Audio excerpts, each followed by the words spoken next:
चला आज आपण बनवूया चितळेसारखी अगदी खमंग खरपूस अशी बाकरवडी. सध्या मुलांना सुट्ट्या आहेत आणि त्यांना नेहमी अधूनमधून खायला लागतं, काहीतरी चटपटीत लागतं. त्यासाठी परफेक्ट रेसिपी आहे.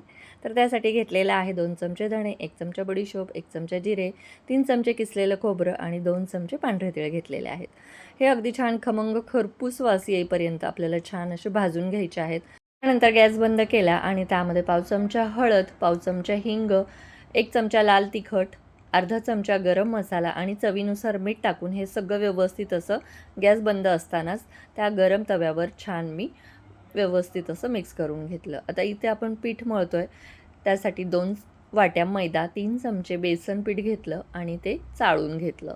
त्यानंतर यामध्ये चवीनुसार मीठ आणि ओवा टाकला, 3 चमचे तेलाचं मोहन टाकलं आणि अगदी आपण पुऱ्यांना कसं पीठ मिळतो घट्ट असं, तसं पीठ मळून घेतलं. आता हे पीठ आपण छान भिजत ठेवूया. तोपर्यंत आपला मसाला थंड झालेला आहे.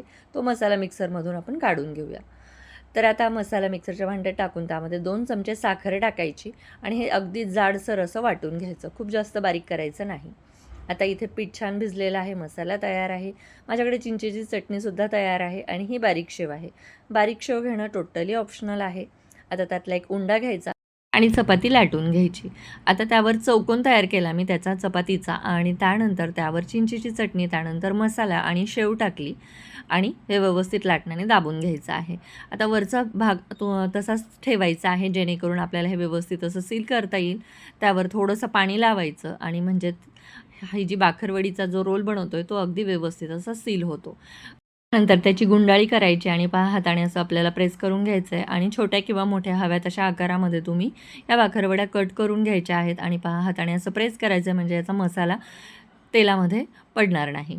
तर अशा सगळ्या बाकरवड्या मी तयार करून घेतल्या आणि तेल तापत ठेवून अगदी लो टू मीडियम गॅसवर या बाकरवड्या तळून घ्यायच्या. तेल अजिबात जास्त गरम नको आहे आणि लो टू मीडियम गॅसवर ह्या तळून घ्यायच्या आहेत.